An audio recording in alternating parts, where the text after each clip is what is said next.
2029లో మళ్ళీ ఈవీఎంలతోనే గెలిస్తే ఏం పీకుతారా మీరంతా? ఒరే నాయనా, నీ వీడియోస్ని నువ్వు చెప్పే విధానాన్ని నేను లైక్ చేస్తా, కానీ ఒక సందేహం. 2024 ఎలక్షన్స్లో టీడీపీ కూటమి కేంద్ర ఎన్నికల సంఘం కలిసి ఈవీఎంలను గ్యాంబ్లింగ్ చేసి జగన్ను ఓడించారు. ఇది జగమెరిగిన సత్యం. కానీ అదే కూటమి 2029 ఎలక్షన్స్లో కూడా ఈవీఎంలను గ్యాంబ్లింగ్ చేసి గెలవదని గ్యారంటీ ఏంటి? దీనికి సమాధానం చెప్పు. పోలోమని వీడియోస్ చేయడం కాదు, ఈవీఎంలకు చెక్ పెట్టకపోతే జగన్ గెలవడం అసాధ్యమంటూ నవ్యశ్రీ టెక్టాక్స్ వాళ్ళు కామెంట్ చేశారు. దానికి సమాధానంగా లక్ష్మణ్ డల్లి ఇలా చెప్పాడు: రాముడు దేవుడు, చాలా గొప్ప యోధుడు, అలాంటిది సీతనే ఎత్తుకెళ్లిపోయాడు రావణుడు. అంటే రాముడు గొప్పోడు కాదనా, లేక సమర్థుడు కాదనా? ఆ తరువాత సీత ఎక్కడుందో తెలుసుకున్నాడు, సీతను తెచ్చుకున్నాడు, కలియుగ రాముడయ్యాడు. ఆ తరువాత లంకా దహనం జరిగింది, రావణాసురుడి వధ జరిగింది.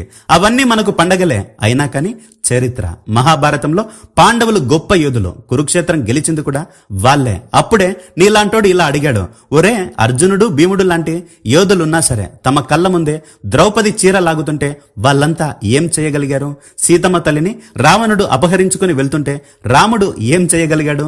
అంటే రావణాసురుడి అంతమే నీకు నా సమాధానం. రాముడు గొప్ప యోధుడు కదా, అలాంటప్పుడు సీతను రావణుడు ఎలా ఎత్తుకెళ్లాడు? పాండవులు గొప్ప యోధులు కదా, అలాంటప్పుడు శకుని పాచికల ఆటలో వాళ్ళు ఎలా ఓడిపోయారు అని ప్రశ్నిస్తే దానికి సమాధానం చరిత్రలోనే ఉంది. అర్జునుడు భీముడు లాంటి యోధులున్నా సరే తమ కళ్ళ ఎదుటే ద్రౌపది చీరలాగుతుంటే వాళ్ళంతా ఏం చేయగలిగారు? ఇక్కడే ఒక విషయం గుర్తు పెట్టుకోవాలి. ఒక సంఘటన జరిగిందని, కథ అక్కడితో ముగిసిపోయిందని అనుకోవడం చరిత్రను సరిగ్గా అర్థం చేసుకోకపోవడమే.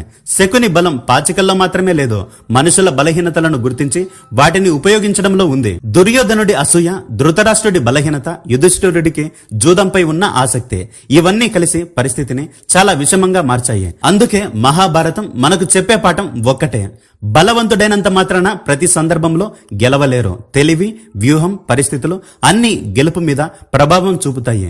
చివరికి కురుక్షేత్రం వచ్చింది. అక్కడ ఎవరు ఎలాంటి వ్యూహాలు వేశారు? ఎవరు ఎవరిని మోసం చేశారు? కర్ణుడి పరిస్థితి ఏంటి? భీష్ముడి పరిస్థితి ఏంటి? ద్రోణుడు ఎలా పడిపోయాడు? అశ్వత్థామ చివరికి ఏ స్థితికి చేరాడు? అన్నింటికి మహాభారతమే సమాధానం చెప్పింది. ఇప్పుడు ఏం జరిగింది అని మాత్రమే అడగకో, చివరికి ఏం జరుగుతుందో కూడా వేచి చూడు. అందుకే జగన్ కూడా నీతి నిజాయితీ అంటూ కూర్చుంటే పని జరగదు. వ్యూహాలు నిర్మించడంలో, వాళ్ళ పద్మ వ్యూహాలను పడగొట్టడంలో ముందుండాలి. రాముడంతటి వాడే వాలిని చెట్ల మధ్య దాంకొని మరీ చంపాడు. అందుకే జగన్ కూడా ముళ్ళుని ముళ్ళుతోనే తీయాలి, మంచితనంతో కానే కాదు. రేపొద్దున మన భారతదేశంలో 2029లో నీ ప్రశ్నలన్నిటికీ సమాధానం తెలుస్తుంది. అప్పటి వరకు ఈ మెసేజ్ ని నీ దగ్గరే పెట్టుకో అని బదులిచ్చాడు లక్ష్మణ్ డల్లి. దొంగ ఒక దారిలో వచ్చి దొరికిపోయాడు. మళ్ళీ ఈసారి కూడా దొంగ ఆ దారిలోనే వస్తాడని తెలిసినా కూడా 4-5 చోట్ల మన కళ్ళ ముందే దొంగతనం జరిగినా కూడా మనం వాడిని ఏమీ చేయలేదంటే వాడు మళ్ళీ ఆ దారిలోనే వస్తాడు, దొంగతనం చేస్తాడు, దోచుకెళ్లి పోతాడు. వెంటనే వాడిని పట్టుకుని శిక్షించకపోతే ఇలానే దొంగతనం చేస్తూనే ఉంటాడు. దొంగతనం చేయడానికి మరిన్ని కొత్త దారులు వెతుకుతూనే ఉంటాడు.